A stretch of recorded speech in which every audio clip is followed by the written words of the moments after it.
कभी आपका शरीर सत्व प्रधान होता है, बहुत अच्छे विचार होते हैं, बड़े उत्साह में होते हैं, बड़ी प्रसन्नता में होते हैं। कभी शरीर में रजोगुण बढ़ता है, बड़ी उत्तेजना में होते हैं, बड़ी जल्दी में होते हैं, बड़े रिएक्शन में होते हैं। कभी शरीर में तमोगुण बढ़ता है, आलस्य में होते हैं, प्रमाद में होते हैं, हताशा निराशा में होते हैं, इरिटेशन में होते हैं। होता ही है ये। इसको तो फेस करना पड़ेगा। और साधक के लिए सबसे बड़ी साधना यह है, अपने आप को भगवान या गुरु के समर्पित कर दे। जहां ले चलोगे भगवान, जो भी कराओगे कर लेंगे, जिस सेवा में लगाओगे कर लेंगे, जिस स्थान पे रखोगे रह लेंगे, जो खिलाओगे खा लेंगे, पहनाओगे पहन लेंगे। बड़ा सुखी हो जाएगा व्यक्ति। क्योंकि गुरु या भगवान को समर्पण तो करना ही पड़ेगा। साधना करोगे तो भी कोई आप उसके ऊपर कोर्ट केस तो कर नहीं सकते हो भगवान के ऊपर, कि मेरे को 1 महीना हो गया ध्यान लगाते लगाते, आज तक तूने दर्शन दिए नहीं, तो चलो अब खड़ा करता हूँ कटघरे में आपको। ऐसा तो कर नहीं सकते। वो तो उसकी कृपा के ऊपर ही डिपेंड होना पड़ेगा हमें। तो समर्पण तो करना ही पड़ेगा, तो आज ही कर दो। तो कोई भी चीज बाधक नहीं है हमारी उन्नति में, बाधक है हमारा अहंकार। अहंकार का मतलब ये होता है मैं ये चाहता हूँ, ये नहीं चाहता हूँ। और समर्पण का मतलब ये है कि मैं सब कुछ चाहता हूँ, जो तू चाहता है वो मैं चाहता हूँ। और ये इससे बढ़िया रिलैक्सेशन का और कोई मार्ग है नहीं। करना यही पड़ेगा, राजी कर लो या तो बेराजी कर लो, करना तो पड़ेगा, यही अंत के तंत्र। तो हम ये नहीं कह सकते हैं कि जी इस व्यक्ति ने ऐसा क्यों किया, उसके अंदर रजोगुण तमोगुण बढ़ा होगा इसलिए उसने ऐसा किया, उसके अंदर सत्वगुण बढ़ा होगा इसलिए वो इंद्र बना। तो त्रिगुण तो कब तक पीछा करेंगे, जब तक अपवर्ग की प्राप्ति ना हो जाए, तो तब तक तो ये ऐसे ही चलता रहेगा। लेकिन एक बार व्यक्ति को कुछ चलाना आ जाए ना, जैसे कोई मशीन, शरीर भी एक मशीन ही है, मन भी एक मशीन है, जैसे बाहर की मशीन चलानी आ जाती है, जब चाहे चला लेता, जब चाहे उसको रोक देता है। व्यक्ति को गाड़ी चलानी आ गई, वो भी तो एक मशीन ही है, तो जब चाहे उसको रेस दे के चला देता है, जब देखे आगे रेड लाइट है रोक लेता है। स्कूटर को, बाइक को एक बार चलानी आ गई तो फिर उसमें कोई परेशानी नहीं होती है ना। जहाँ चलाने के योग्य स्थान है वहाँ चलाएगा, ज़्यादा रेस देगा, जब देखे कि भीड़ है, यहाँ पर रेड लाइट है, सिग्नल नहीं है, रोक लेगा। ऐसे ही मन की भी एक मशीन है, तो वो साधकों को चलानी आ जाती है, तो जब वो चाहें कि अभी कुछ नहीं है तो पूरी रेस देते हैं। जब पता लगता है कि भाई यहाँ रोक लेना चाहिए, बैक गियर लगा लेना चाहिए यहाँ पर, और वो सबको आता है, सबको आता है, लेकिन इतनी क्लियरिटी नहीं है व्यक्ति को कि मैं कब रोकता हूं और कब नहीं रोक पाता हूं। आप रोक लेते हैं, आपको पता है। हो सकता है जो इतनी सारी मैंने बातें बताई आपको, हो सकता है किसी को अच्छी ना लगी हो, लेकिन आप में से किसी ने भी उठ करके उल्टा बोला नहीं मेरे को। क्यों नहीं बोला? आपको पता है कि अब आपको उठ करके बोलना नहीं चाहिए, तो आपने रोक लिया ना अपने मन को। इसका मतलब आपको मन रोकना आता है। आपको महाराज जी कोई बात कही और कोई बड़ा व्यक्ति कोई आपके मन के प्रतिकूल बात कहे तो भी आप रिएक्ट नहीं करते, और वही बात अगर आपके साथ वाला सहपाठी यदि आपको कहे तो आप तुरंत रिएक्ट करते हैं। तो आपको पता है कि यहाँ मेरे को नहीं रोकना है और यहाँ मेरे को रोकना है, तो इसका मतलब कंट्रोल करना तो जानते हैं, लेकिन उसके बारे में क्लियरिटी नहीं है। तो इसलिए मैंने ये कहा कि आप यदि विद्यार्थी हैं तो आप अपनी सारी शक्ति विद्या के अर्जन करने में लगाएं, बाकी की चीजें अपने आप आएंगी धीरे धीरे आपके पास। अब बैठे हैं कक्षा में, काम है विद्या पढ़ने का, सोच रहे हैं हिमालय में जाके तपस्या करने की, वो आ जाएगा वो दिन अपने आप। पहले जो काम आपके सामने है इसको तो पूजा समझ के कर लो। ये संस्कार बड़े काम आएंगे आपके वहां साधना करने में। आप जो चाहते हैं वो भगवान की व्यवस्था है, वो आपकी बात को सुनता है, आपकी भावना को समझता है, आपको वो अवसर दे देगा। लेकिन उस अवसर का आप लाभ उठा सकें वो योग्यता तो यहाँ बना लो। तो बड़े काम आती है ये सात्विक जीवन, ये हर नियम में टाइम पे पहुंचना। अब छोटी सी बात है, एक व्यक्ति हमेशा टाइम पे पहुंचता है कक्षा में और एक व्यक्ति हमेशा लेट आता है। मैं देखती हूँ यहाँ भी 3-4 विद्यार्थी हैं रोज लेट, और मैं नाम लेके भी बोल चुकी हूँ कई बार, तो भी लेट। अब मैं यूँ कहूँ कि ये व्यक्ति जीवन में बहुत मार खाएगा लेट आने वाला। तो आप कहो जी लेट आने का और जीवन में मार खाने का क्या संबंध है? भाई आपने जब ओम बोलना शुरू किया उससे 1 मिनट तो पहले आ ही गया ना। और कुछ ऐसे हैं कि मेरे यहाँ आने से पहले आ गए थे। तो दोनों में क्या अंतर है? पाठ तो हमने सुन ही लिया, बहुत गहरा अंतर है।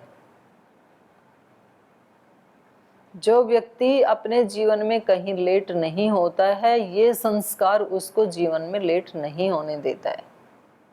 और जो व्यक्ति हर जगह लेट होता है वो जीवन में निश्चित रूप से लेट होगा। बहुत गहरा संबंध है इसका। वो ही बात फिर आ जाती है, रेशा रेशा करके धर्म का रस्सा बन जाता है, रेशा रेशा दोष करके अधर्म का रस्सा बन जाता है। तो उसको तोड़ना कठिन होता है फिर। तो आपके प्रश्न के उत्तर ने आधा घंटा उसका उत्तर में लगा है। तो अब ठीक है, तो यहाँ भगवान का नियम क्या है? अच्छे का फल बुरे का फल बुरा, पुरुषार्थ का फल अलग, प्रमाद का फल अलग, सत्य का फल अलग, असत्य का अलग। तो जब जो करते हैं अच्छा करते हैं उसका अच्छा ही मिलेगा, प्रमाद करते हैं उसका वैसा ही मिलेगा। तो कोशिश यही करनी है भाई, प्रमाद कम से कम हो, अच्छा ज़्यादा से ज़्यादा हो। और कोई प्रश्न किसी का? बोलिए। ओम दीदी जी नमस्ते। दीदी जी रामायण से रिलेटेड नहीं है क्वेश्चन, लेकिन हम राम जो या कक्षा में बैठते हैं और ओम व्रतानाम व्रतपते जो श्लोक बोलते हैं उसका अर्थ हमें नहीं पता था, तो हम ढूंढने की कोशिश कर रहे थे। जब वक्त मिलेगा तो कृपया बता दीजिएगा।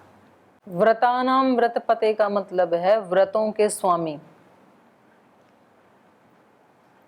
व्रतानाम व्रतों के षष्ठी का बहुवचन है, व्रतपते संबोधन है, व्रत के पति ये भगवान के लिए है ये संबोधन। व्रतानाम व्रतपते, हे व्रतों का पालन करने वाले, व्रतों के स्वामी, सब व्रतों के स्वामी। संसार में जितने भी नियम हैं, व्रत हैं, सृष्टि में बहुत सारे व्रत चल रहे हैं ना। सूर्य का अपना एक व्रत है, चंद्रमा का अपना व्रत है, पृथ्वी का, वायु का, जल का। तो ये सब व्रतों में बंधे हुए हैं सारी सृष्टि।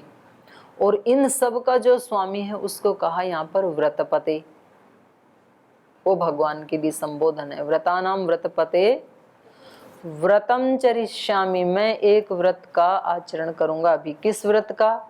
1 घंटा बैठ करके मुझे केवल रामायण ही पढ़नी है। जो रामायण में बताया जाएगा उसको अपने जीवन में उतारने का प्रयास करूंगा, ये मेरा व्रत है। 1 घंटा और कोई बात मेरे दिमाग में नहीं आएगी, केवल विद्या और केवल विद्या के साथ जुड़ा रहूंगा, ज्ञान के साथ जुड़ा रहूंगा। व्रतानाम व्रतपते व्रतम चरिष्यामि, व्रत का आचरण करूंगा। तच्छकेयम, उस व्रत को पूरा कर सकूं। शकेयम, श को छ हो रहा है, तच्छकेयम, वैसा कर सकूं। तच्छकेयम तत् में राध्यताम, तन में राध्यताम, तय को न हो रहा है, तन में राध्यताम, तत् में उस मुझको, राध्यताम सिद्धि देना इस व्रत की। राध साध संसिद्धौ धातु है। तन में राध्यताम, राध्यताम मतलब साध्यताम, मेरे को उसकी सिद्धि देना, संसिद्धि देना। जो व्रत मैंने लिया है वो उस व्रत को पूरा कर सकूं। 1 घंटा निष्काम भाव से आपको साक्षी मान करके और केवल इस विद्या का ही मैं अर्जन करूं, एक सात्विक भाव में रहूं, एक विद्यार्थी के भाव में रहूं, एक छात्र के भाव में रहूं, जिज्ञासु के भाव में रहूं, एक भक्त के भाव में रहूं, ये व्रत है मेरा। व्रतानाम व्रतपते व्रतम चरिष्यामि तच्छकेयम तन्मे राध्यताम। इदम अहम अनृतात्, तो इस तरह से इस व्रत के द्वारा अहम, मैं, अनृतात, असत्य से सत्यम उपैमि, सत्य को प्राप्त कर लूंगा। अब 1 घंटे के व्रत का पालन करने से ये व्यक्ति सत्य को कैसे प्राप्त कर लेगा? सत्य का और इस व्रत का क्या संबंध है? तो इसका उत्तर वही है जो मैंने पिछले आधे घंटे में दिया। एक एक छोटी आदत, एक एक व्रत को पूरा करने से व्यक्ति में 2, 3, 5 व्रत पूरा करने की हिम्मत आ जाती है। तो ये जो एक तो बाहर से लोग व्रत उपवास करते हैं, कोई सोमवार का व्रत करता है, कोई मंगलवार का, कोई शुक्रवार का, रविवार का, एकादशी का, पूर्णिमा का, तो वो भी व्रत हैं। उससे भी उस दिन उस व्यक्ति के अंदर एक अलग भावना रहती है, सात्विकता की भावना रहती है। दूसरे व्रत अहिंसा, सत्यस्तेय, ब्रह्मचर्य, परिग्रह आदि हैं, उनको महाव्रत कहा। और तीसरा ये व्रत कि मैं अपने काम को ही पूजा बनाऊंगा, क्योंकि अच्छे काम इतने हैं। मैं तो देखती हूँ कि मतलब रोज आना ना, जैसे मैं अभी जैसे 9 बजे निकलती हूँ वहाँ से, और फिर रात के ही 9 बज जाते हैं, कभी 8:30 बज जाते हैं, कभी 9 बज जाते हैं सेवाएं ख़त्म होते होते। और फिर वैसे जोड़ें तो उसमें 11, 11:30 बज जाते हैं रोजाना, क्योंकि जैसे कल भी यूनिवर्सिटी से मैं आई 8:30 बजे थी, आज भी लगभग 8:30 या 8:45 बजेंगे। फिर आकर के स्नान आदि करके थोड़ा अपना संध्या वंदन करके, फिर कुछ दूध आदि लेके, फिर जो पढ़ाना है उसको पढ़ना देखना भी पड़ता है ना, तो कम से कम 11, 11:30 बज जाते हैं। तो अच्छे अच्छे काम फिर छूट जाते हैं। मन तो करता है कि शाम को भी 1-1.5 घंटा व्यायाम करें, प्राणायाम करें, टाइम मिलता नहीं है। फिर लगता है कि सुबह भी 1 घंटा जाप भी करें, 1 घंटा ध्यान भी करें, 1 घंटा व्यायाम भी करें, आधा घंटा 1 घंटा प्राणायाम भी करें, इतना टाइम तो मिलता नहीं है। फिर लगता है कि इतनी अच्छी अच्छी पुस्तकें हैं, एक दिन में एक पूरी पुस्तक पढ़ें, इतना टाइम तो मिलता नहीं है। तो क्या करें, अच्छे अच्छे काम इतने हैं कि 24 घंटे भी कम पड़ जाते हैं उनको करने में। तो करें क्या? और ये काम तो भी करने भी पड़ेंगे, अब भगवान ने नियुक्त कर दिया तो क्या करें? तो वही अपने, तो फिर एक तरीका है कबीरदास जी वाला। कबीरदास जी बोलते हैं, जहां जहां जाऊं वही आपकी परिक्रमा, जो जो बोलूं वो आपकी स्तुति, जो जो खाऊं वो आपको ही भोग लगाना। मतलब सारे अपने कामों को ही क्या करें, पूजा बनाने की कोशिश करें। तो फिर तो उसके अलावा और कुछ बचा ही नहीं, तो 24 घंटे पूजा ही होगी ना। और जब मैं सोऊं तो दंडवत, वो ही क्या है, दंडवत प्रणाम करना है। तो अब भगवान की पूजा के अलावा और कोई जीवन में चीज बची नहीं। तो ये क्या हो गया, ये एक व्रत हुआ। लेकिन ये ऐसा सोचने मात्र से होगा नहीं, क्योंकि पीछे के संस्कार भी तो है ना, तो वो बीच में उस व्रत को ब्रेक कर देते हैं। तो इसलिए ये मंत्र बोले जाते हैं कि हम उस व्रत का चलो 24 घंटे पालन ना कर सकें तो 1 घंटा कर लें, 2 कर लें, फिर जब जब बीच बीच में याद आए 5 मिनट, 10 मिनट, 20 मिनट, जितनी जितनी बार, जितनी जितनी देर याद आए, तब तब हम अपने आप को उस व्रत के साथ कनेक्ट कर लें। तो ऐसे करते हुए इदम अहम अनृतात सत्यम उपैमि, तो फिर इस असत्य से हट जाएंगे और सत्यम उपैमि, उस सत्य को, सत्य तो परमात्मा ही है, उस आप परमात्मा को मैं प्राप्त कर सकता हूँ। तो ये आप ही मेरे लिए करें, ऐसी इस मंत्र में प्रार्थना की जाती है।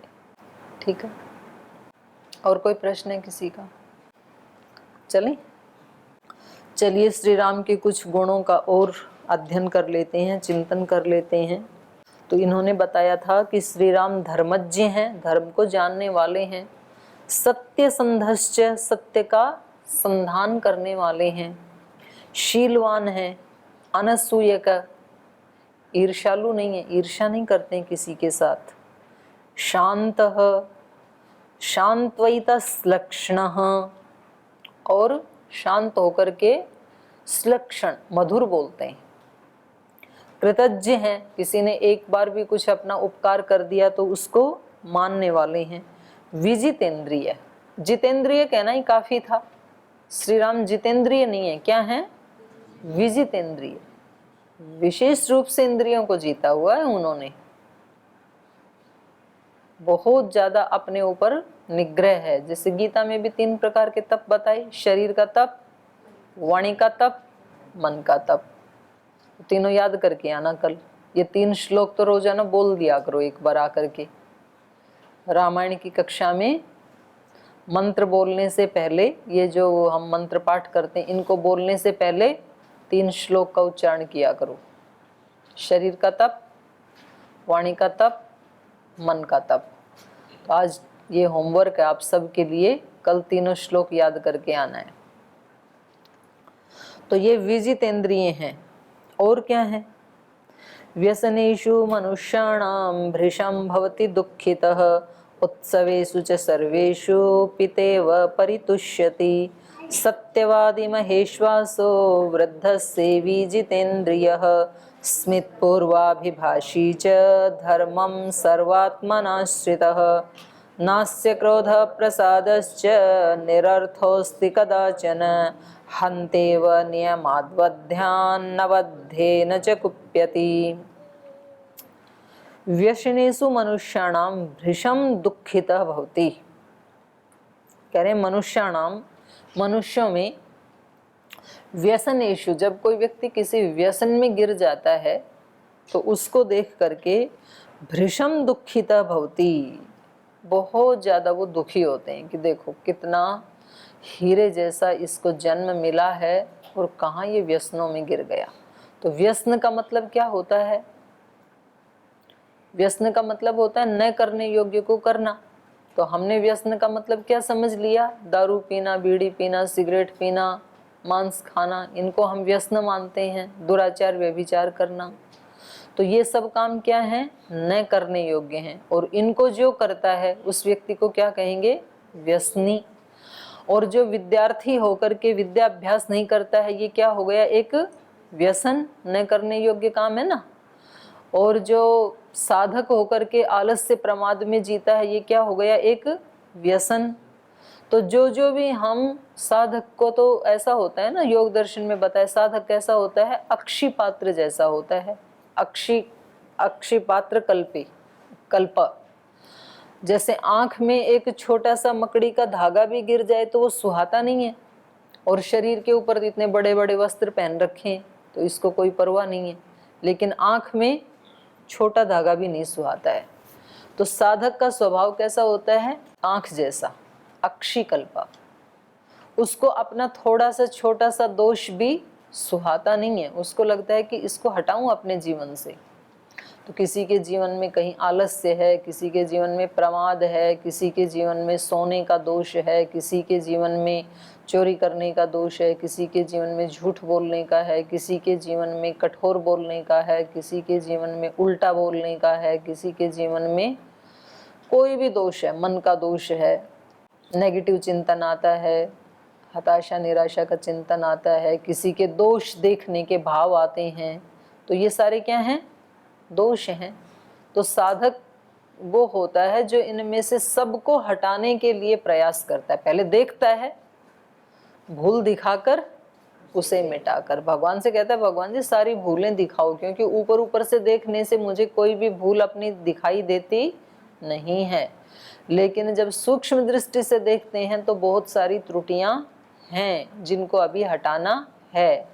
तो आप उनको हटाने में कोशिश करें, ऐसा साधक करता है। ये साधक की दृष्टि है। तो ये श्री राम जो है ऐसे किसी के जीवन में जब व्यसन को देखते हैं तो भृशम दुखित भवति, बहुत दुखी हो जाते हैं। माने दुखी का मतलब है यहाँ पे करुणा से भर जाते हैं। नहीं तो व्यक्ति दूसरे के दुख को देख करके बड़ी ठंडी सांस लेता है। हाँ, अब पता लगेगा इसको। बहुत हमारे को तंग करता था, अब हो गया ना बीमार, अब पता लगेगा इसको। ये अच्छी भावना नहीं है, ये भावना तो दोषपूर्ण है। किसी के साथ कोई हमारा आर्ग्यूमेंट हो गया, कोई झगड़ा हो गया और उस व्यक्ति को दंड मिल जाए, उसको या तो गुरुकुल से निकाल दें या बड़े उसको कोई दंड दे दें, तो इस व्यक्ति के कलेजे में बड़ी ठंडक पहुंचती है। बड़ा तंग कर रखा था इस व्यक्ति ने, आज पता लगा। उनको डंटवाते हैं हम शिकायत लगा करके। तो इसका मतलब है कि मन हमारा अभी कम प्रेम है, उसमें करुणा की कमी है, प्रेम की कमी है, प्रीति की कमी है, तो उसको ठीक करना है। तो ऐसे श्री राम जब किसी व्यक्ति को मनुष्याणाम व्यसनेषु, मनुष्यों के किसी व्यसन को देख करके भृशम दुखित भवति उत्सवेषु च सर्वेषु, और सभी जो उत्सव हैं, जब कभी अयोध्या में कोई उत्सव मनाया जाता है, कोई खुशी का अवसर होता है, तो पितेव परितुष्यति, पिता की तरह संतुष्ट करते हैं। जीवन में कोई अवसर आता है ऐसा जिसमें कभी घर में उत्सव आया, जैसे होली, दिवाली या और कोई त्योहार आया, तो माता पिता क्या करते हैं, बच्चे कुछ मांगते हैं ना पिता से, भाई हमें कुछ पैसे दे दो, आज तो होली है, आज तो दिवाली है, तो पिता क्या करते हैं, दे करके खुश होते हैं। चलो भाई छोटा बच्चा है, मांग रहा है, तो इसकी मिठाई लाएगा, खिलौने लाएगा, कोई कपड़े लाएगा, तो उसको दे करके पिता को बड़ी संतुष्टि होती है, बड़ा अच्छा लगता है बच्चों को दे करके। तो ऐसे ही अयोध्या में जब कोई उत्सव का समय आता है तो श्री राम अयोध्या वासियों को पितेव परितुष्टति, पिता की तरह संतुष्ट करते हैं। यहाँ माँ नहीं कहा, क्योंकि गिफ्ट आदि देने में, पैसे आदि देने में पिता का ही हाथ होता है। ये एक अलग बात है, आजकल पिता से माँ ले लेती हैं पैसे और फिर माँ देती हैं, तो लेकिन तो कमा के तो पिता ही लाता है। खैर आजकल माँ भी कमाने लगी तो माँ भी दे देती हैं, तो पिता कहने से हम दोनों को ले लेंगे, माता पिता दोनों ले लेंगे। तो जब कोई व्यक्ति किसी व्यसन में गिरता है, अपने जीवन का नुकसान कर रहा होता है, तो वो दुखी होते हैं, माने करुणा से युक्त होते हैं। जब कोई व्यक्ति अपने जीवन में उत्सव मनाता है, प्रसन्न होता है, सुखी होता है, तो वो पितेव परितुष्यति, पिता की तरह से प्रसन्न होते हैं। सत्यवादी महेश्वासो वृद्ध सेवी जितेंद्रिय स्मित पूर्वाभिभाषी च धर्मम सर्वात्मनाश्रित। सत्यवादी हैं, कैसी भी परिस्थिति हो वो असत्य नहीं बोलते हैं। सत्यवादी महेश्वास, महान ईशु है जिसका, ईशु मतलब बाण, महेश्वास, ईशुवान से ईशुवास, तो महान धनुर्धारी हैं। कौन सा धनुष, एक धनुष तो भौतिक उनके हाथ में रहता है और दूसरा हमेशा अपना दिव्यता का धनुष तान के रखते हैं। जब भी कोई अवांछित चीज उनकी तरफ आती है, कोई विचार, कोई भावना, कोई आलस्य, कोई प्रमाद, कोई दोष, तो वो तुरंत क्या करते हैं, अपने दिव्यता का धनुष तान देते हैं और उस चीज को हटा देते हैं। तो ये कैसे हैं, महेश्वास, महान धनुष को धारण करने वाले हैं। वृद्ध सेवी, वृद्धों का सेवन करने वाले। तो सेवन, सेव धातु के दो अर्थ हैं, सेवा करना और उनके पास बैठ करके उनके अनुभवों से सीखना। जिस आदमी ने 20-30 साल लगा करके आपसे आगे जो इस रास्ते में चल रहा है और उसने इस रास्ते के जो अनुभव प्राप्त किए हैं, तो आपको जरूरी नहीं है कि आप 30 साल उधर चल के फिर वो अनुभव लें। तो गुरुजनों का तो यही तो फायदा होता है, जो उन्होंने 30 साल में सीखा वो आपको आज बता देंगे, तो आपके बच गए ना 30 साल। फिर भाई जिस रास्ते से वो चले और उसमें जो जो बाधाएं आई उनको आज ही बता दिया, तो आपको अब उन बाधाओं का सामना करना नहीं पड़ेगा।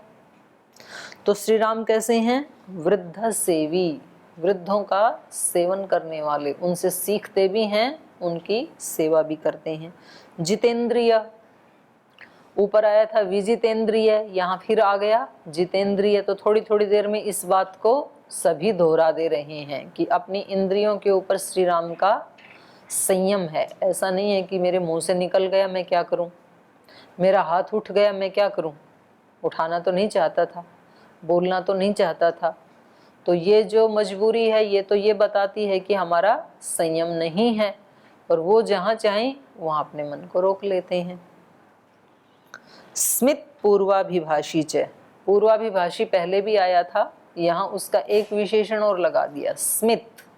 स्मित मतलब मुस्कुराते हुए, स्मिंग धातु है, स्मिंग ईषद हंसने, एक तो हंसना है, हंसने, एक है स्मिंग, ईशत हंसने। स्मिंग से ही इंग्लिश में स्माइल बन गया। तो ये कैसे हैं? स्मित, पूर्वाभिभाषी, मुस्कुरा करके पहले खुद बोलते हैं। और धर्म सर्वात्मानाश्रित, और सब प्रकार से सर्वात्मना, धर्म के ही आश्रित रहने वाले हैं। तो ये इस प्रकार से उनके गुणों का यहाँ गुणगान किया जा रहा है सभासदों के द्वारा। तो इस पंक्ति में एक श्लोक बचा है, इसको कल पढ़ेंगे। आज यहीं विराम लेते हैं।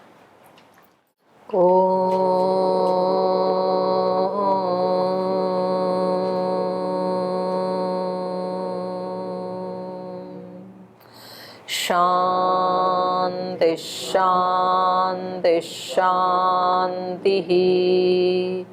श्री गुरुभ्यो नमः। हरि के नाते सब नाते, इससे सभी सुहाते। हरि के नाते से सब नाते, इससे सभी सुहाते। किससे वैर करेंगे प्यारे, विविध रूप धर आते। किससे वैर करेंगे प्यारे, विविध रूप धर आते। स्वार्थ बिना जो सबकी सेवा करते नहीं अघाते।